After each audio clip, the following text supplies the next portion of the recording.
Every iconic live music scene has their go-to venue that breeds the next generation of up-and-coming artists that produce the newest sounds and create the biggest audiences. Here in my hometown of Perth, Western Australia, right now that place is the Indi Bar in Scarborough. Hey everyone, welcome to Solitude. My name's Liam, and today I'm going to be talking to you about one of the best local music venues in Western Australia and potentially Australia right now, and that is the Indi Bar. So just like New York in the 1970s had CBGBs and LA in the Bay Area had Gilman Street in the 90s, I know they're pretty big comparisons, but it's something kind of like that, I guess you would say.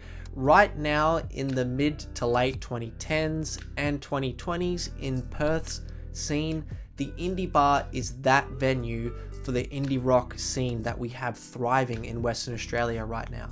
So the Indi Bar is the pub at the bottom of a hotel in Scarborough called the Indian Ocean Hotel, and Scarborough itself is quite an interesting place for this very popular venue to be in.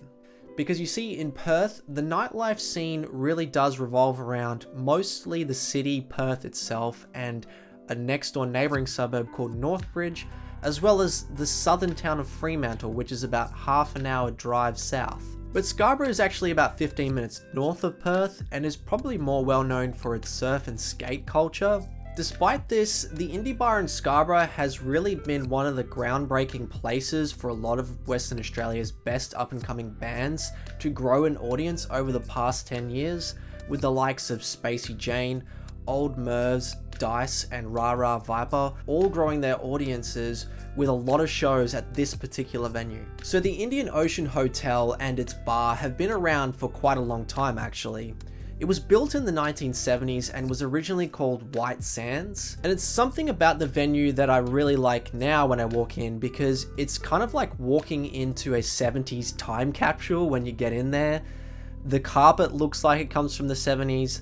The walls and ceilings look like they come from that era too, and I think it's kind of helped build its atmosphere. You get this really sort of vintage vibe when you go in there, which is kind of like a popular thing right now. You know, a lot of people like to dress up like they come from the 70s for some reason. And over the years, it's hosted a lot of local, national and international acts who've come to Western Australia to want to play in a small, vibrant venue. But it started to build a bit more of a following in the early 2000s when the likes of John Butler and his trio, as well as the Waifs, would regularly play residencies there. But just in the last 5 to 10 years, this has suddenly become the go-to venue, and it's hard to say exactly why that is, but I'm going to kind of talk about that a little bit now, share some of my opinions, and talk about why I think this venue is the place to go to. One, if you're interested in hearing the music coming out of Western Australia, and two, if you're a local up-and-coming band, why you want to try and play there. So looking at the Indi Bar and its successes recently, I'm going to go with this pre-COVID and post-COVID analysis. See, pre-COVID around 2015, it was quite a popular venue to go to play if you were a local band and you wanted to do your own sort of like launch show for a single or an album or an EP. And we had a lot of good up-and-coming West Australian acts using this venue as that sort of place. We had the likes of Death by Denim, Great Gable, Psychedelic Prawn Crumpets, and Sly Withers often using this venue, as well as others around Perth and Fremantle, to play their local shows. And one particularly big band from Western Australia who used this venue quite a lot was also Spacey Jane. Now, if you've been following the Australian music scene over the last 10 years, I'm almost certain you would have heard of Spacey Jane. They're essentially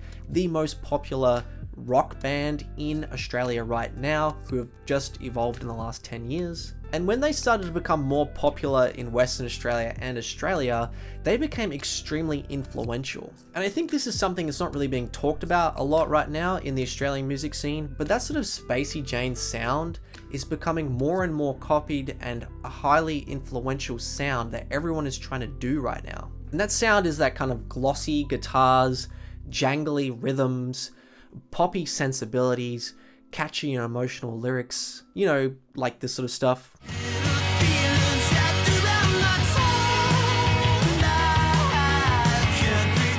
There's also dabbling in surf, indie, and reggae sort of sounds all intertwined in there. I guess you could say it's kind of like a mesh of Hockey Dad and Sticky Fingers, that sort of sound. But this sort of glossy indie pop sound started to become really big and popular in Western Australia and Perth in particular.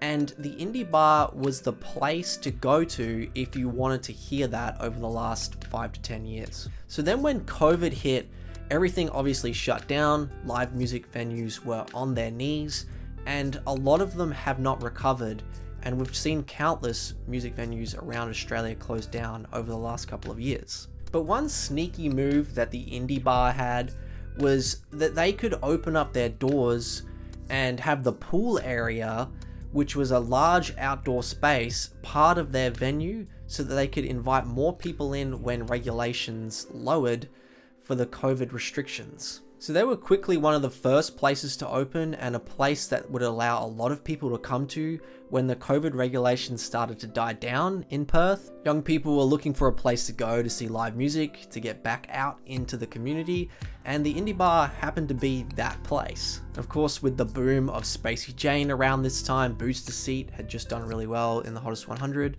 A lot of these sort of glossy indie pop bands were looking to play shows as well, and the Indi Bar was the place to do that. And one particular night that they were running shows that became very popular and have been very influential were Thursday nights, an event they put on called Plug and Play. Essentially, it's all bands playing their first few shows who wanted to get experience playing locally and playing live to become better and to grow an audience. You see, a lot of people were just wanting to go and see some live music, not really caring who it was at the time.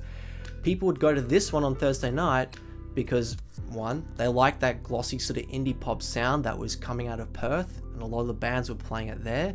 And two, this night was also free to get in. So it was like a win-win for audiences and for the people playing the shows. And from these sorts of shows and other weekend events as well, we've seen a plethora of these new indie rock bands jump out of the scene and gain huge audiences, mostly thanks to the Indi Bar. And this includes the likes of Old Mervs, Dice, Ra Viper, Coterie, Spicy Water, Dear Sunday, Mitch Santiago, The Deenies, Star Arcana, Humble Armada, Late 90s, King Blue, Pretty Uglies, and more recently as well, a really big up-and-coming local band that I could see taking the next step, Full Nelson. Which leads me to why this was all working so well, and why the Indi Bar has become the go-to venue for live music in Perth. And that is, there was a known audience going. So it wasn't like if you wanted to put a show on, you had to get your own friends and family to come to play to.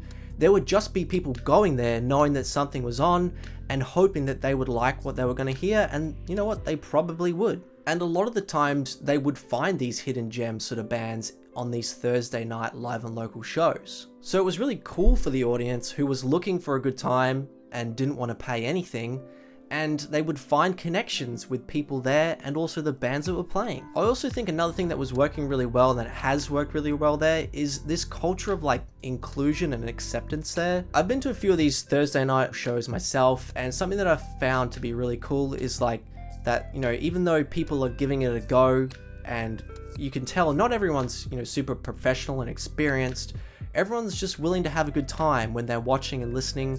And it seems that, you know, this is a safe place to go to try your stuff out and try and get better and try and build an audience. We really need more places like that, in my opinion. It's also just kind of become trendy, I guess. You know, I feel like 18 to sort of 25-year-olds are kind of going now, hey, where do we want to go this weekend? Or where do we want to go on Thursday night? Well, you know, the Indi Bar in Scarborough, that's the place to be right now, apparently. There's also a bit of like nightlife culture in the Scarborough area that people can kind of move away from and then end up in the Indi Bar later on at the night. Like they have a lot of night markets near the beach. I think they might be on either Thursdays or weekends, and people kind of filter out of there and then go to the bar to have a drink and see who's playing that night, and you know, could be someone that they might enjoy. And I think also the sound that's being played there, that sort of Spacey Jane, indie surf, reggae rock, is quite, you know, palatable I think a lot of boys and girls like this sound. It's not like too heavy, but it's still kind of rocky. So yes, if you haven't recently, check out the Indi Bar in Scarborough. If you're coming over to visit Perth, I would highly recommend going there to check it out. If you're a local band, I would highly recommend trying to play there. And, you know, keep your eye out for some other bands who might be playing shows there at some point.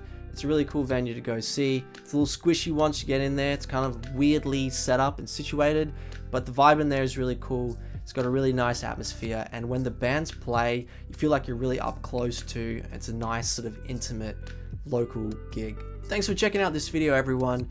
If you like this sort of content, please remember to like and subscribe, and I'll hopefully see you again soon.